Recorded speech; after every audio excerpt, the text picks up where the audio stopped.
नमस्कार दोस्तों, आज हम बात करने वाले हैं राजस्थान की करंट सिचुएशन में जो घटनाएं घट रही उसी की समीक्षा करेंगे। पहले हमको ये जानना चाहिए कि राजस्थान का इतिहास क्या है। राजस्थान का इतिहास जानने से पहले आपको ये भी जानना बहुत ज़रूरी है कि राजस्थान में पहला इलेक्शन हुआ कौन था और जीता किसने था।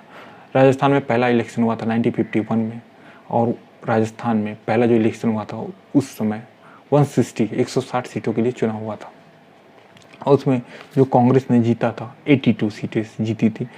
आरआरपी 24 और भारतीय जनसंघ ने 8 सीटें जीती थी, और कांग्रेस वहाँ से लेके 1977 तक कांग्रेस का ही राज रहा राजस्थान में।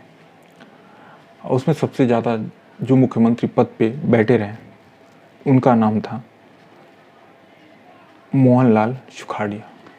मोहनलाल सुखाड़िया को मॉडर्न राजस्थान का जन्मदाता भी कहा जाता है। 1977 में जब जनता दल ने पूरे देश पे विजय प्राप्त की, उसके साथ साथ राजस्थान को भी जीता उन्होंने। उस समय भैरव सिंह शेखावत पहली बार नॉन कांग्रेसी मुख्यमंत्री बने। लेकिन 1980 में फिर इलेक्शन होता है, फिर कांग्रेस आती है, और ये सिलसिला चलता रहता है 1990 में बीजेपी का उदय होता है, और 1990 के बाद बीजेपी और कांग्रेस आते और जाते रहते, एक बार कांग्रेस तो एक बार बीजेपी। ये राजस्थान की बड़ी बात है। लेकिन राजस्थान का डेवलपमेंट, विकास किस में रखा है, ये आपको सोचना पड़ेगा। क्या राजस्थान हो, यूपी हो, बिहार हो, छत्तीसगढ़, उड़ीसा, जितने भी स्टेट हैं उनका विकास उतना हुआ जितना होना चाहिए? आपको बहुत ध्यान से सोचना चाहिए। अगर हुआ होता तो हम ना ही यूपी वाले, बिहार वाले मुंबई आते, ना ही उड़ीसा वाले दिल्ली जाते, कोलकाता जाते। अगर विकास पूरे देश का हुआ था, पूरे स्टेट वाइज हुआ होता, तो आज देश की हालत नहीं होती। आपको मैं एक पॉइंट पर हाईलाइट करना चाहता हूँ। 1962 में जब वार हुआ, इंडिया हार गई चाइना से, उस समय चाइना और इंडिया का जीडीपी आप देखेंगे तो लगभग सेम है, थोड़ा बहुत अंतर है। लेकिन आज चाइना देखिए कहाँ से कहाँ पहुँचा और इंडिया कहाँ से कहाँ पहुँची। उसके पीछे क्या है? उसके पीछे अगर सबसे बड़ा जिम्मेदार कोई है, वो है हम खुद। हम ऐसे नेताओं को क्यों चुनते हैं जिनके अंदर देशभक्ति नाम की कोई चीज़ नहीं है, जो अपनी सीट बचाने के लिए, जो अपने घर को पैसों से भरने के लिए कुछ भी कर सकते हैं। बहुत सारी एग्जाम्पल हैं आपके सामने, नाम लेना उचित है या नहीं, फिर भी मैं लेता हूँ। मायावती जी जब इलेक्शन में आने से, पॉलिटिक्स में आने से पहले आप उनका देख लीजिए और आने के बाद देख लीजिए। दिग्विजय सिंह को पॉलिटिक्स में आने से पहले देख लीजिए और बाद में देखिए। हालांकि वो राजा थे तो उनकी बात हम एक तरह से मान सकते हैं कि ठीक है, हो सकता है पैसा। लेकिन लालू यादव जी का देख लीजिए, मुलायम सिंह यादव जी का देख लीजिए, और बहुत से ऐसे राजनेता हैं, बीजेपी में भी बहुत सारे होंगे जिनका मेरे को नाम नहीं याद आ रहा है। राजनीति में आने से पहले उनकी सिचुएशन देख लीजिए और आज की परिस्थिति देखिए।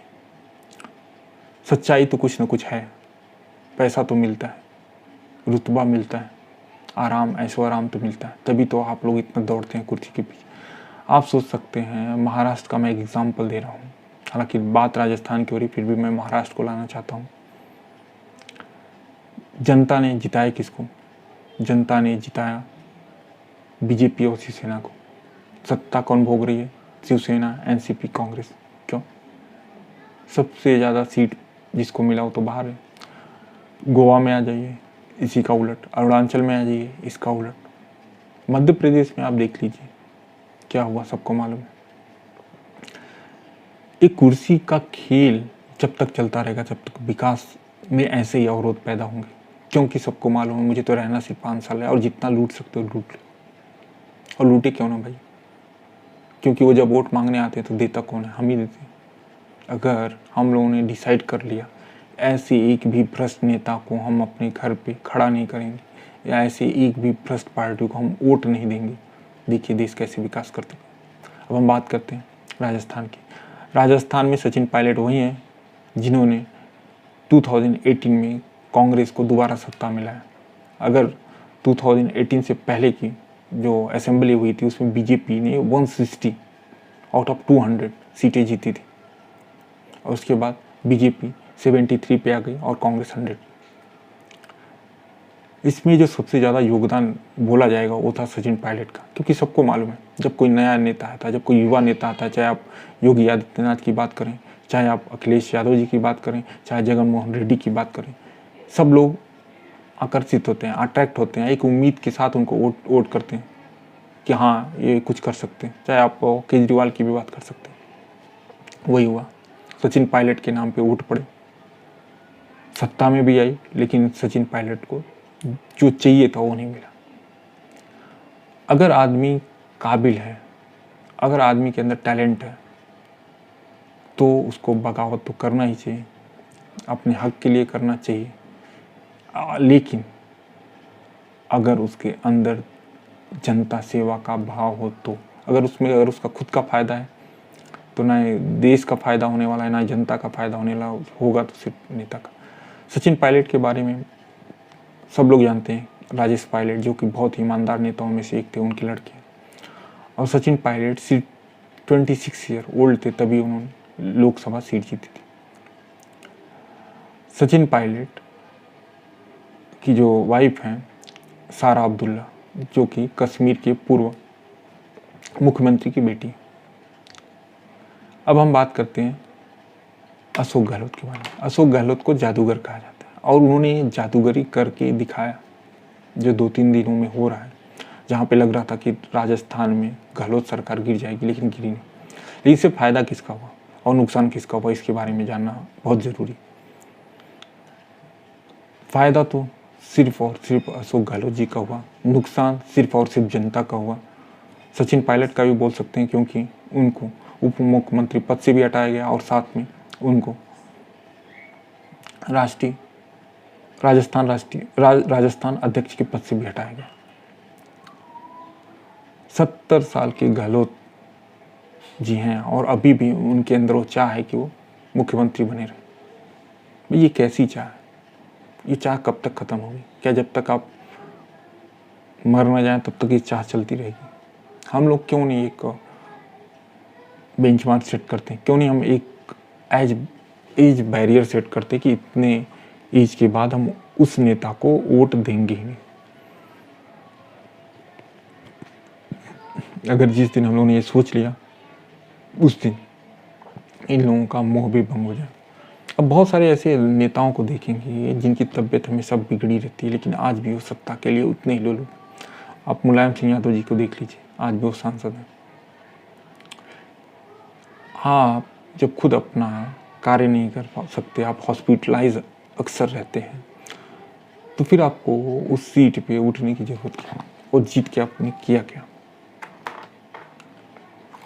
भारतीय राजनीति बहुत ही पूरे दौर से गुजर रही। आप देखेंगे वही कांग्रेस है जहाँ पे रूल बना था कि कांग्रेस में अध्यक्ष पद के लिए सिर्फ 1 साल ही कोई वहाँ पे रह सकता है, लेकिन वो चेंज हुआ। और आपको जान के हैरत होगी कि सोनिया गांधी जी 17 साल से लगातार कांग्रेस पद में, बीच में राहुल गांधी जी आए थे, फिर कंटिन्यू हो गई। इस रूल को चेंज किसने किया? इंदिरा गांधी जी ने चेक किया। वही सिर्फ प्रॉब्लम बीजेपी के भी साथ है। वहाँ पे भी एक क्राइटेरिया बनाया गया था कि 1 साल तक का कोई भी प्रेसिडेंट रहेगा, लेकिन हुआ क्या? आप अमित शाह के साथ देख सकते हैं, लंबे टाइम तक थे, ठीक है, अभी हट गए, नड्डा साहब आ गए। लेकिन ये क्यों? ये सत्ता लोभ नहीं है तो क्या है? ये अपने को चाणक्य घोषित करने की जो होड़ मची है, क्यों? ये आपको सोचना पड़ेगा। और जब तक हम नहीं सोचेंगे तब तक ये देश बदलने वाला नहीं। देश बदलने के लिए हम लोगों को बदलना पड़ेगा, राज्य को डेवलप करना पड़ेगा, और उसके बाद देश का नंबर आता है और देश बदलेगा। आप अगर ये सोचेंगे कि विकास एक दिन में होता है, तो विकास एक दिन की नहीं, ये सतत प्रक्रिया है, और ये धीरे धीरे होता है। आज हमारा देश 1947 में आज़ादी के बाद जहाँ पहुँचा है, उसके लिए कितने संघर्ष, कितने उतार चढ़ाव देखने पड़े। लेकिन क्या हम इतने कम स्पीड से अपने देश को चाइना से आगे ले जा सकते हैं, अमेरिका से आगे ले जा सकते हैं, जापान से आगे ले जा सकते हैं? नहीं ले जा सकते। अब हम बात करते हैं राजस्थान पे। सचिन पायलट का अब क्या होगा? उनके पास दो ऑप्शन है। नंबर पहला, सचिन पायलट खुद की पार्टी बनाए, जो कि वो बोल रहे हैं कि वो बीजेपी में जाने वाले नहीं। सेकंड ऑप्शन हो सकता है कि वो बीजेपी ज्वाइन करें, लेकिन क्या बीजेपी उनको लेना चाहेगी? क्योंकि मध्य प्रदेश जैसा सिचुएशन है नहीं वहाँ पे, और उनको भी मालूम है कि सचिन पायलट अगर आते हैं और जो बोल रहे हैं कि 30 विधायक उनके साथ हैं, तो उससे भी राजस्थान के गवर्नमेंट पे कोई ज़्यादा इफेक्ट पड़ने वाला है नहीं। तो अभी क्या हो सकता है? और सचिन पायलट का भला किस में? एक बात आपको जानना बहुत ज़रूरी है कि सचिन पायलट राजस्थान में काफ़ी लोकप्रिय नेता हैं, क्योंकि वो युवा हैं। वसुंधरा राजे की बात करें, गहलोत की बात करें, उनकी बात करें, ये 3-4 लोग हैं जो राजस्थान में युवा नेता हैं, और उसमें सचिन पायलट सबसे अग्रणी। वही हाल आपका मध्य प्रदेश में आपने देखा होगा। दिग्विजय सिंह को आप देख लीजिए, कमलनाथ सिंह को देख लीजिए, कमलनाथ को देख लीजिए, और बाकी बहुत सारे नेता हैं। लेकिन उसमें सबसे युवा नेता जो थे वो थे ज्योतिराव सिंधिया। उनके साथ कांग्रेस का क्या बर्ताव हुआ और सचिन पायलट के साथ क्या हुआ? समस्या किस में है? समस्या इन नेताओं में है, इन युवा नेताओं में है, या खुद कांग्रेस में? ये सोचने की बात है, क्योंकि ये एक सचिन पायलट की बात नहीं। इससे पहले आप देखेंगे ज्योतिराव सिंधिया के साथ ही हुआ, विश्वा के साथ भी यही हुआ, जितेंद्र प्रसाद को भी साइडलाइन कर दिया गया था, और अभी साइडलाइन ही है। मिलिंद देवड़ा की बात कर सकते हैं आप, उनके साथ भी वैसा ही हो रहा है जैसा बाकी लोगों के साथ हो रहा है। ऐसा क्यों हो रहा है? ऐसा सिर्फ और सिर्फ ऐसा तो नहीं कि राहुल गांधी जी को आगे बढ़ाने की रणनीति है, ऐसा कहीं ना हो कि ये नेता जो कि ज़मीनी स्तर का, जिनका पहचान है लोगों में, जिनकी चाह है लोगों में, उनकी वजह से राहुल गांधी को तो नुकसान नहीं होता। ऐसा सिर्फ और सिर्फ कांग्रेस में ही नहीं, जितनी भी पार्टियां हैं सब में आप देखेंगे तो ऐसे ही चलते रहेंगे। आप बसपा की बात कर लीजिए, कौन अध्यक्ष है? आप समाजवादी पार्टी की बात कर लीजिए, कौन अध्यक्ष है? आप टीएमसी की बात कर लीजिए, मतलब जितनी भी लोकल पार्टी हैं, और सेंट्रल गवर्नमेंट में सेंट्रल पार्टी कांग्रेस, अभी बीजेपी में थोड़ा बहुत बचा है, लेकिन अमित शाह ने जो 2 या 3 साल या 4 साल जो अध्यक्ष पद पे बने रहे, उससे भी क्वेश्चन मार्क उठता है कि 1 साल वादी पद्धति कहाँ गई और होनी चाहिए कि नहीं होनी चाहिए। गलती तो सिर्फ और सिर्फ हम ही लोगों की है, जो हम लोग राजनेताओं को वोट देते रहते हैं। आप रात को आइसक्रीम खा रहे हो, मजाक हो रहा है।